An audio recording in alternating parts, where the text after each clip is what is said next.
Halo semuanya, Assalamualaikum warahmatullahi wabarakatuh. Saya Rini Febriani. Saya di sini akan memaparkan beberapa materi mengenai aspek internasional dan nasional terhadap kejahatan cyber atau cybercrime. Kalian sudah tahu nggak sih apa itu pengertian cybercrime? Cybercrime memang belum ada arti yang merumuskan tentang arti yang sebenarnya mengenai hal itu, dikarenakan cybercrime ini merupakan fenomena yang dinamis yang dapat kita cermati, kita lihat, dan kita rasakan.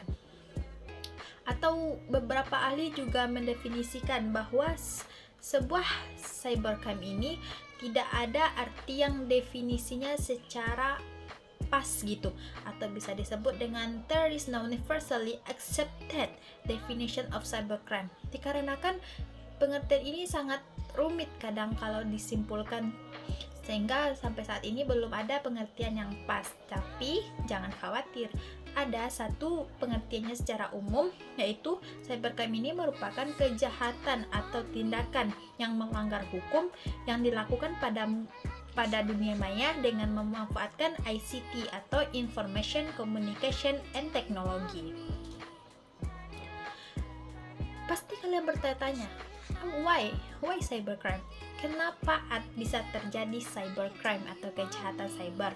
Yang pertama yaitu kejahatan ini tidak bisa ditemukan atau tidak terlihat physical boundariesnya, dikarenakan ini dilakukannya melalui jaringan internet atau dalam dunia maya. Yang kedua, tidak membutuhkan banyak effort atau dikatakan mudah, less effort, karena ini dilakukan hanya cukup mengakses internet. Yang ketiga yaitu dampak dari kejahatan ini sangat luas, sehingga dapat menimbulkan kerugian bagi si korban dan keuntungan bagi si pelaku.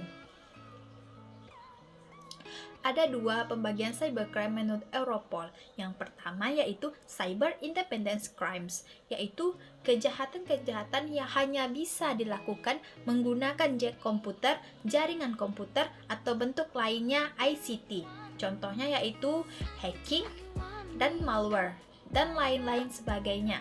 Yang kedua yaitu cyber enabled crimes, yaitu kejahatan biasa atau tradisional yang dilakukan secara fisik dan difasilitasi dengan menggunakan internet dan memanfaatkan ICT. Contohnya penipuan online, terus penyebaran konten pornografi, dan lain-lain sebagainya. Ada 3 jenis cybercrime yang memanfaatkan komputer. Yang pertama, komputer dijadikan sebagai target. Yang kedua, komputer dapat dijadikan sebagai alat. Dan yang ketiga, komputer sebagai storage device, yaitu komputer dapat dijadikan sebagai hal yang sesuka hatinya gitu. Yang kejahatan itu sendiri yang menjadikan komputer menjadi demikian. Mengapa negara perlu mengatur tentang cybercrime? Yang pertama yaitu faktornya yaitu pengguna ICT yang meningkat. Bisa kita lihat beberapa hasil survei mengatakan bahwa semakin beberapa tahun maka penggunaan ICT ini akan semakin meningkat. Perubahan kenaikannya akan terus melonjak. Yang kedua yaitu angka kejahatan yang tinggi. Angka kejahatan yang tinggi ini biasanya disebabkan karena hukum yang tidak memadai, dikarenakan masih banyak negara-negara yang belum menegakkan tentang hukum cybercrime ini. Yang ketiga, borderless, yaitu sifat yang membuat seseorang mudah dalam melakukan kejahatan, sehingga dapat menimbulkan ketidakpercayaan terhadap masyarakat dan juga perekonomian. Imbas pada perekonomian ini, jika kejahatan ini dapat terjadi, maka orang yang melakukan transaksi online, yaitu kayak belanja online atau melakukan bayaran secara online, itu akan mudah hilang kepercayaannya dikarenakan takut kalau datanya bisa dicuri oleh seseorang. Dikarenakan ini dapat dilakukan dengan cara jarak jauh. Misal kita ada negara Indonesia, negara lain bisa menyedot data-data yang kita miliki, sehingga hal inilah yang memicu perlunya penegakan hukum mengenai cybercrime ini. Sehingga dibuatlah sebuah hukum yang bernama cyber law Adapun tentang tujuan cyber law, yaitu menciptakan standar perilaku bagi pengguna teknologi komunikasi dan teknologi, menetapkan sanksi atas cybercrime, melindungi pengguna ICT, mengurangi atau mencegah kerugian, melindungi HAM, mengatur penyidikan dan penuntutan terhadap cybercrime, serta memfasilitasi kerjasama antara negara. Ini pendapat menurut UNODC. Ada satu kasus yang menarik, yaitu kasus hacker pertama di dunia. Ini terjadi di negara Filipina pada tahun 2000 yang oleh seorang laki-laki bernama Onel de Guzman dalam aplikasi bernama Lovebug.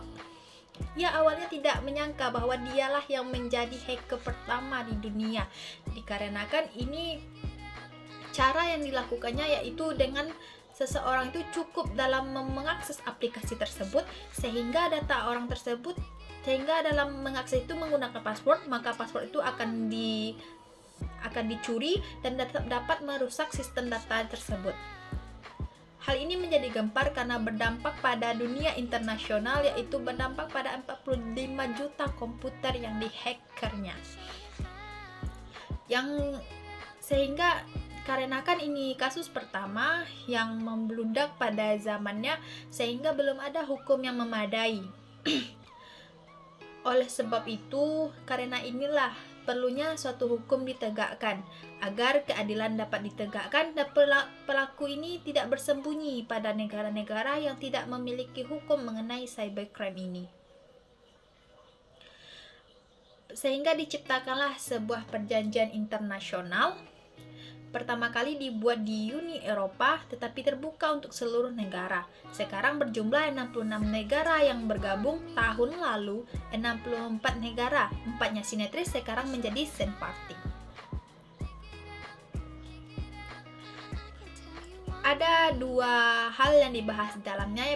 Pada pertama itu Additional Protocol to the Convention on Cybercrime concerning the criminalization of act of racist and xenophobic nature commit through computer system.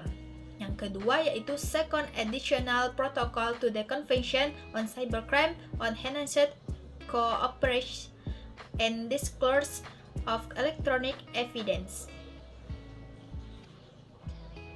Adapun tujuan dibuat dari perjanjian ini, yang pertama itu mendorong kerjasama antar negara, yang kedua membangun kebijakan kriminal yang sama untuk melindungi masyarakat dari ancaman cybercrime. Yang ketiga, kerjasama antara negara dengan industri swasta dalam memberantas cybercrime untuk melindungi kepentingan yang sah dan perkembangan teknologi informasi. Yang keempat, menjamin keseimbangan antara kepentingan penegakan hukum dan penghargaan terhadap HAM. Yang kelima, menjamin perlindungan atas data personal. Adapun struktur dari perjanjian ini, yang pertama ini terbagi atas 4 chapter. Yang pertama, chapter 1 berisi tentang peristilahan. Kita harus mengetahui tentang istilah-istilah tersebut. Yang pertama itu computer system, yang kedua computer data, yang ketiga service provider, yang keempat traffic data. Dan chapter 2 berisi tentang upaya. Yang section pertamanya yaitu tentang hukum pidana material. Yang pertama yaitu kita kenal dengan offense against of confidentiality, integrity, and availability of computer data and system. Yang kedua itu computer related offense. Yang ketiga counter related offense. Yang keempat offense related of infringements of copyrights and related right. Yang kelima ancillary liability and section. Chapter 3 berisi tentang kerjasama internasional. Yang pertama itu tentang ketentuan umum, yang kedua tentang ketentuan khusus. Kerjasama internasional dalam penegakan hukum dengan negara lain anggota state party bertujuan untuk kepentingan dalam penegakan hukum, kepentingan investigasi, kepentingan pencegahan, kepentingan untuk pengumpulan dan alat bukti, dan sebagainya. Chapter 4 yaitu berisi tentang penutup. Indonesia diharapkan dapat ikut kerjasama dalam dalam kerjasama internasional ini, karena Indonesia banyak sekali kasus cybercrime dan banyak juga dari negara dunia ketiga lainnya yang terjadi di Indonesia ini, dan Indonesia memiliki kepentingan untuk membuat hukum yang sama dengan negara lain. Section 2, hukum acara, memungkinkan dalam penegakan hukum dalam evidence dan bukti digital. Yang ketiga itu section yurisdiksi. Masing-masing negara diharapkan setidaknya mengatur yurisdiksi hukum nasionalnya berdasarkan prinsip teoritis serta ditambahkan dengan prinsip nasionalitas. Ada dua macam-macam yurisdiksi. Yang pertama legislative jurisdiction, yang kedua adjudicative jurisdiction. Indonesia tidak termasuk ke dalam keduanya, tetapi kita mengadopsi beberapa norma yang sama dengan hukum internasional tersebut.